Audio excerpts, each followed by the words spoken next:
মাটির উপরে যে ওয়াদা করা হয়েছিল ফ্যামিলি কার্ডের, ইমাম, খতিব, মুয়াজ্জিন, সেবায়েত, পুরোহিত, যাজক, সহকারী যাজক, অধ্যক্ষ, উপাধ্যক্ষদের সম্মানিত করা হবে।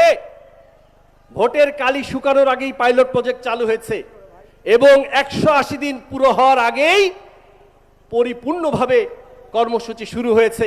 এজন্যই বলছি, this is Tarique Rahman, son of Ziaur Rahman.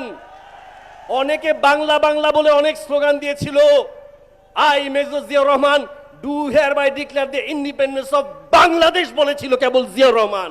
মাটির উপরে ওয়াদা করতে সৎ সাহস লাগে, মাটির উপরে ওয়াদা করতে বুকের পাটা লাগে, আর মাটির নিচের ওয়াদা করতে দলিল লাগে, দলিল লাগে, কোরআন সুন্নাত দলিল লাগে, যার যার ধর্মের তার তার স্ক্রিপচারের দলিল লাগে। মাটির উপরে ওয়াদা করা হয়েছে। একটা জিনিস জানেন নাকি, যার ওয়াদা ঠিক নাই তার ধর্ম ঠিক নাই। মাটির উপরে যে ওয়াদা করা হয়েছিল ফ্যামিলি কার্ডের, ইমাম, খতিব, মুয়াজ্জিন, সেবায়েত, পুরোহিত, যাজক, সহকারী যাজক, অধ্যক্ষ, উপাধ্যক্ষদের সম্মানিত করা হবে।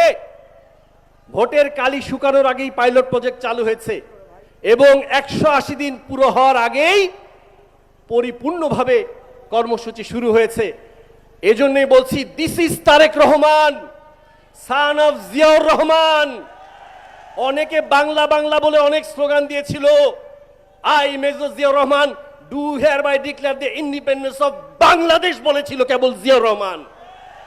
এজন্যই বলতে চাই, মাটির উপরের ওয়াদা যিনি বাস্তবায়ন করে দেখাচ্ছেন তার জন্য আমরা সবাই দোয়া করি। আর মাটির নিচের ওয়াদা যারা করেছে তাদের কাছ থেকে ওই ভুয়া ওয়াদার দলিলগুলো আপনারা খুঁজে নেবেন ইনশাআল্লাহ। সবাইকে ধন্যবাদ। বাংলাদেশ জাতীয়তাবাদী দল জিন্দাবাদ। আসসালামু আলাইকুম।